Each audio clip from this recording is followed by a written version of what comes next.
Salut à tous, bienvenue sur la chaîne YouTube Le Samedi pour les Zéros. Si t'es pas abonné, n'hésite pas à t'abonner en cliquant juste ici.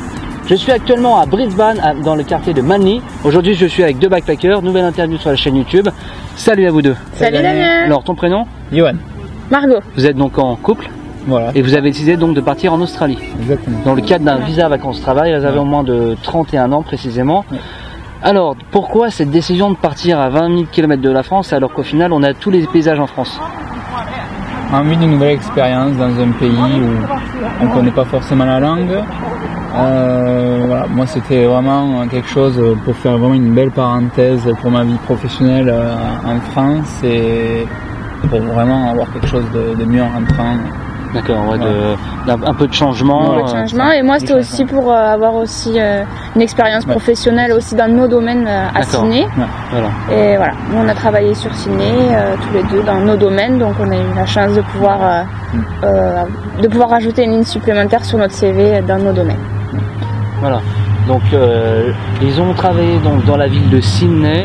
Lorsque vous cherchez du travail en ville, l'anglais est quand même assez essentiel. Alors Johan, du coup ton anglais est apparemment pas extraordinaire. Comment tu as fait pour trouver un travail sans un anglais Non, mon anglais est vraiment loin d'être bon. J'ai eu de la chance d'avoir un chef qui était donc bilingue, donc français-anglais.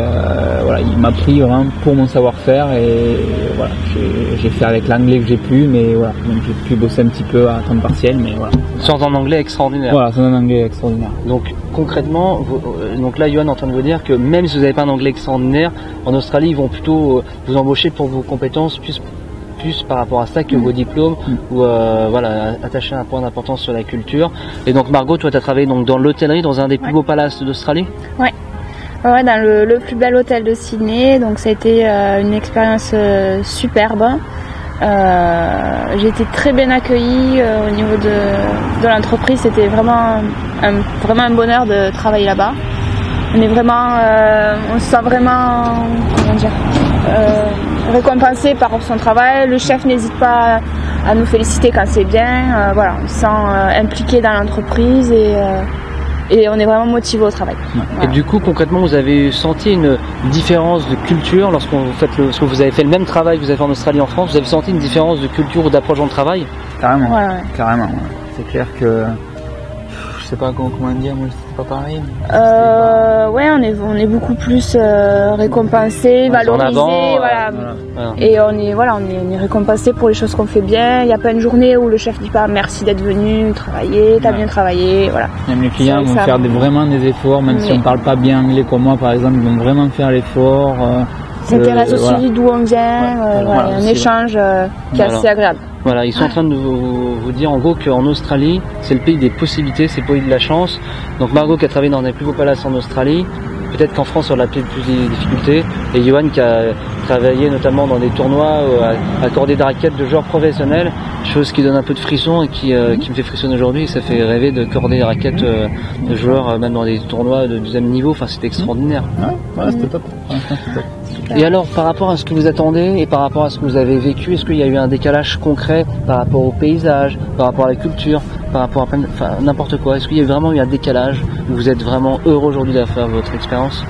Ouais, on va surtout retenir vraiment l'aventure qui va nous permettre, qui nous permet vraiment de nous connaître, notre corps vraiment, au niveau personnel, même au niveau culinaire, même professionnel. C'est vrai que ça nous a vraiment changé et là on va vraiment se connaître mieux pour pouvoir voir l'avenir.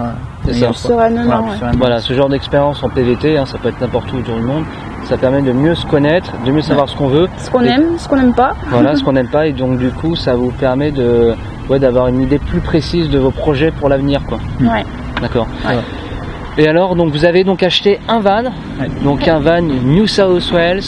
Vous avez fait donc quasiment 12 000 km, c'est ça? C'est ça, ouais. D'accord.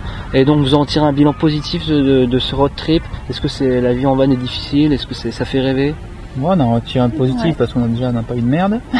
D'accord. Mais ouais, après il faut avec le petit van qu'on avait, il faut un minimum d'organisation, sinon. On passe la journée à ranger les affaires, donc faut s'engueuler forcément. Donc voilà, donc c'est de l'organisation. Ouais, c'est l'organisation. Après voilà, si on a quelque chose, nous on voulait quelque chose de confortable, on l'a eu.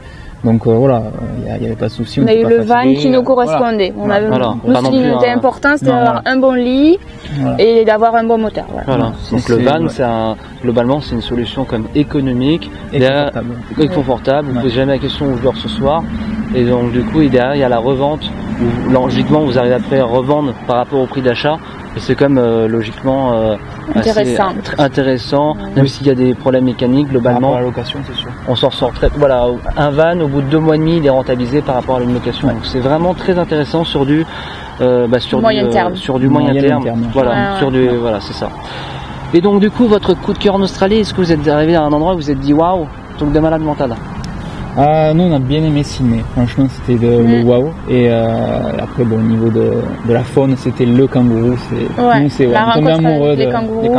D'accord, les kangourous. Vraiment des animaux. C'est un peu atypique, hein, voilà, D'accord.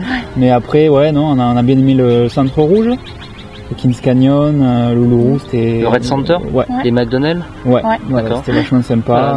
Et après c'est un ensemble qui est vraiment très bien. Le survol de la Grande Barrière de Corail c'était génial aussi. Et Fraser Island aussi, c'était une belle surprise. Donc ils ont plusieurs coups de cœur, mais avant tout Sydney. Sydney, l'ambiance.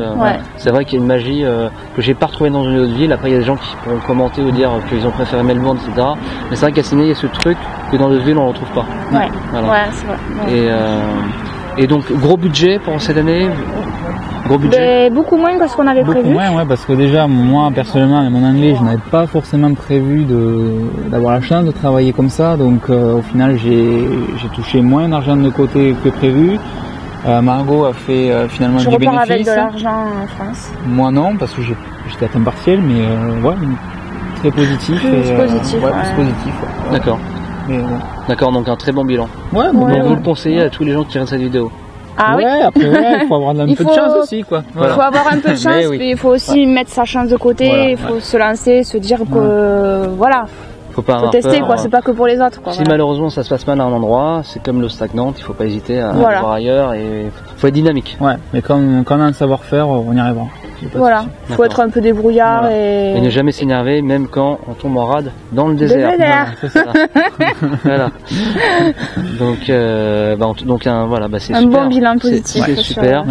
Et donc là, retour en France. Retour en France, d'ici 2 semaines, 3, tout dépend de la vente du van. Donc un petit coucou à tous les Toulousains qui regardent cette vidéo, il y en a sûrement. Parce que là, j'en ai croisé tellement que je me dis qu'il y en a qui vont regarder cette vidéo.